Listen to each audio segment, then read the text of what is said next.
Hi, welcome back to the workshop for episode 44 of the ES335 build. And this time we're going to continue preparing the build for finishing by trial fitting the rest of the parts. Okay, so last time we fitted the bridge, got the tailpiece on, got something that makes sounds almost like a guitar. So this time we're going to finish off the last remaining few little jobs before we can get into the finish prep. Now I'm going to apologise right off the bat if I sound a little bit croaky. I've been a little bit under the weather for the last couple of days, had an absolutely stinking cold. I've been doing COVID tests and so far they've come back negative, so that's good news if nothing else. But having had a couple of days laid up, I'm now ready to get back in the shed and get this job sorted out. But in terms of what I want to achieve in this episode, I've already checked all of these control holes against the parts that I've got on order, and they're all the right dimensions, so we shouldn't have any problem with those. So they're all good. I'm going to take the strings off, get the bridge and the tailpiece out of the way. I'm going to trial fit both the pickups and get the holes drilled and the screws in just to hold those in place. The reason I'm keen to do that at this stage is A, it ensures that I've got them lined up against the string locations, which is always a good thing to do. And secondly, I need to make a pick guard for this guitar, and I'm assuming that my pickup location isn't exactly the same as the location on the drawing. So I can't use what's on the drawing completely to make the template for the pick guard. So I need my pickups in place so I can use those locations and that spacing to make the template exactly how I need it. In terms of the pickups, these are them, and they are once again Tome Riders. Anyone who's been on this channel much will know I'm a big fan of Tome Rider pickups. So these are the Alnico 4 Classics, so they're vintage voice humbuckers. They're basically a vintage PAF style humbucker. Okay, so first up I'll just get these strings out of the way for the time being.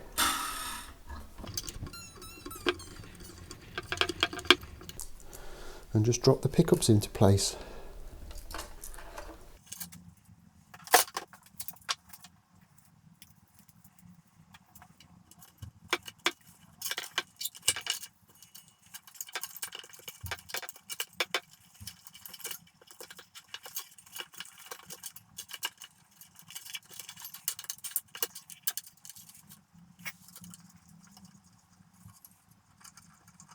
With that done, the first thing I'm going to do is just look and see how these fit against the top of the body.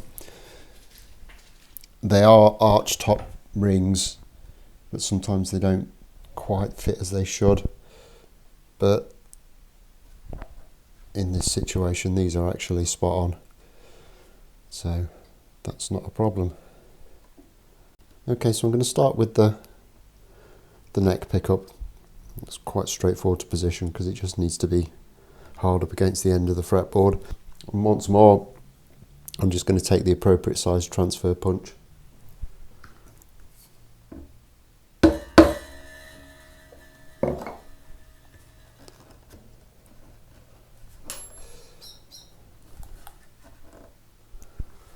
Puts a little mark to the top of the guitar. I'm just going to take a 2mm drill bit.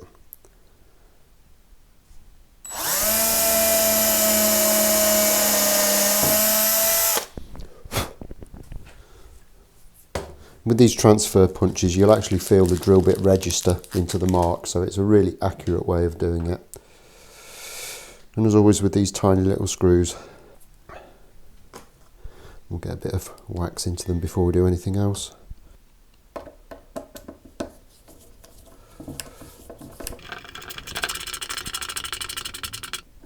And just snug that up.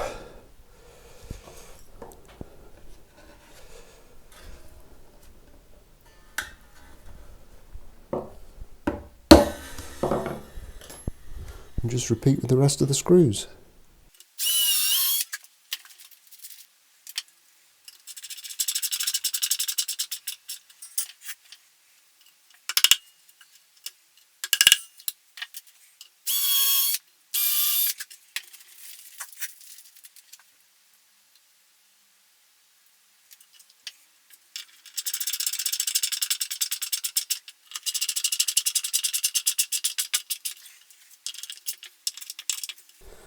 Okay, so that's the neck one secured.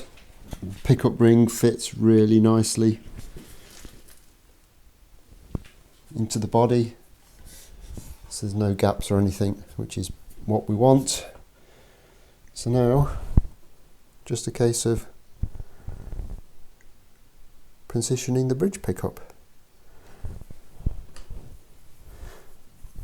So what I'm going to do here is I'm going to put this rear corner one in.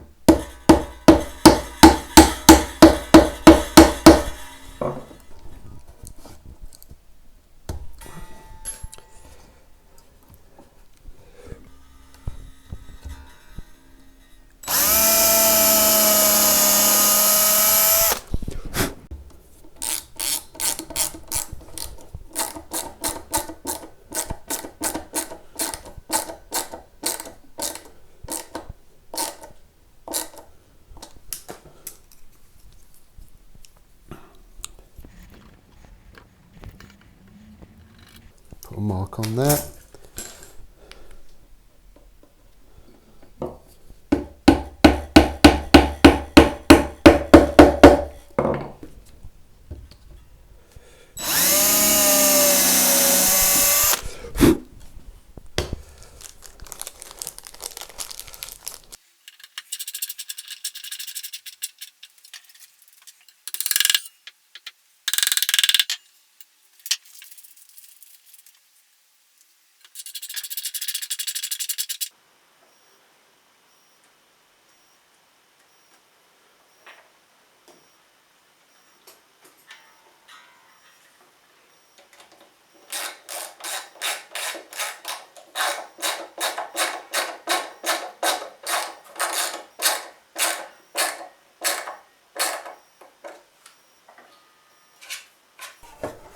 There we have the pickups in.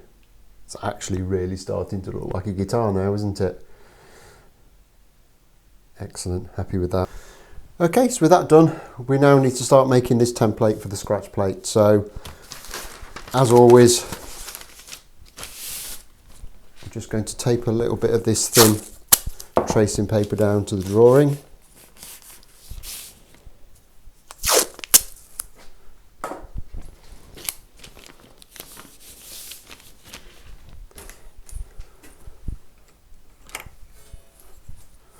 And just start copying in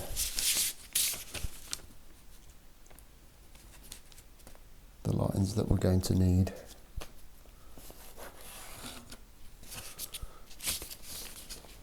Now, I don't assume that this will fit as it's drawn, because I haven't put my pickups in according to the drawing.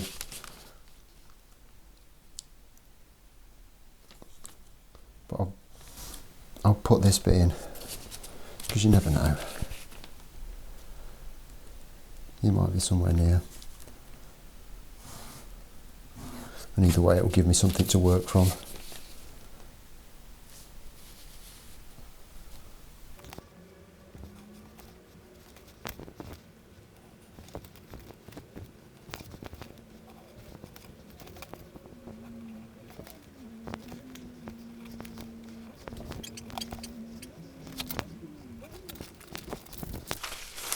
So that's the basic shape. I'm not sure how well that will show up on this camera shot.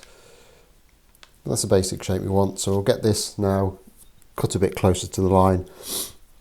So I'll just clean up some of this scrap paper that we don't need, and we'll get this glued down to what I'm hoping is a piece that's big enough of kind of 1/2 inch MDF, and then we'll get it cut out.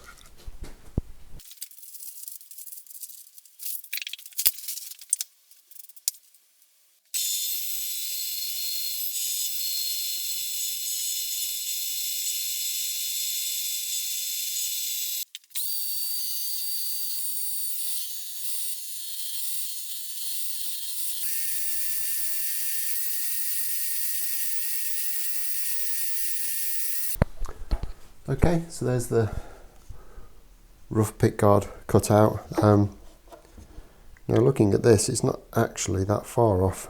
So I think what I'm going to do is I'm going to cut out this front section on the bandsaw, I'm going to cut that as close to the line as I can get it, and then I'll just clean it up with a file just to get it spot on. And once I've got that fitting perfectly where I want it to, we will then mark up and cut out for the bridge pickup as well.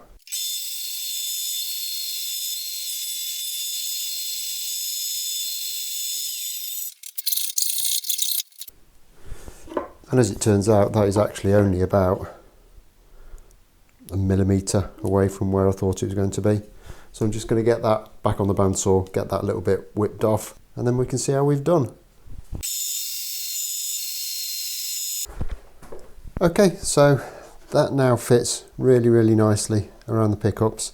So that is where I need it to be for now. I might have to refine the shape a little bit, but I don't really need to be worrying about that just now. The main thing is that I've got these dimensions exactly where I need them to be. So I can put this to one side for now. So with that done, we can now strip all of this back off the guitar and kind of look at the last few little jobs that need to get done.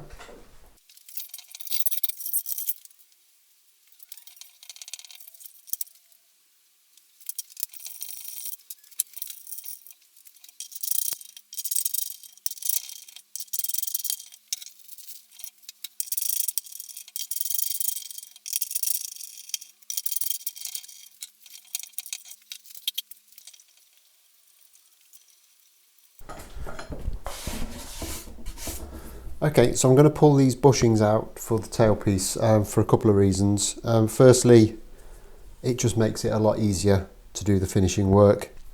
And I think it just looks a lot cleaner when the finish isn't kind of bunched up around the bushing. And secondly, as I was reminded by long-term viewer Bill, I haven't drilled out for the ground wire yet either. So to get these out, I've got a very simple jig. It's just a piece of MDF with a hole drilled in it and a washer.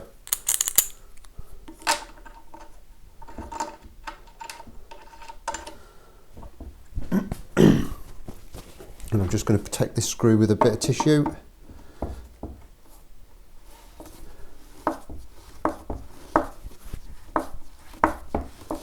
And just wind the bushing out.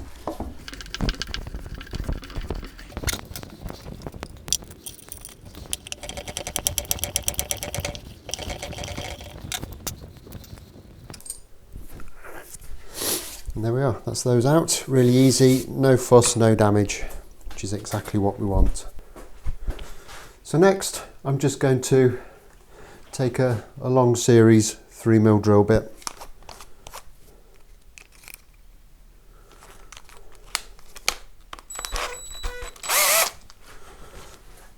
And I'm just going to drill through at an angle.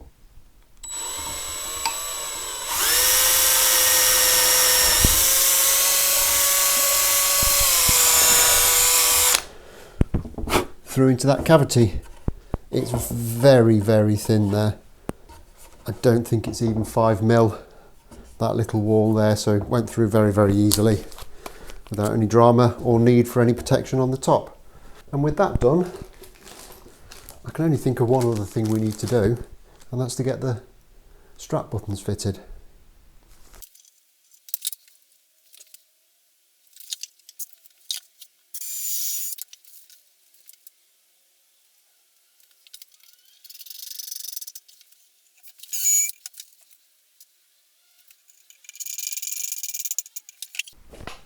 Okay, so that's the strap buttons fitted. The last thing we've got to do are these little wedge-shaped gaps underneath the fretboard.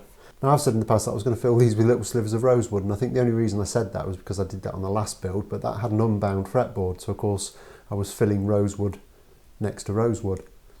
In this situation it makes no sense to do that because I've got maple, I've got binding, so why would I put rosewood in the middle of them?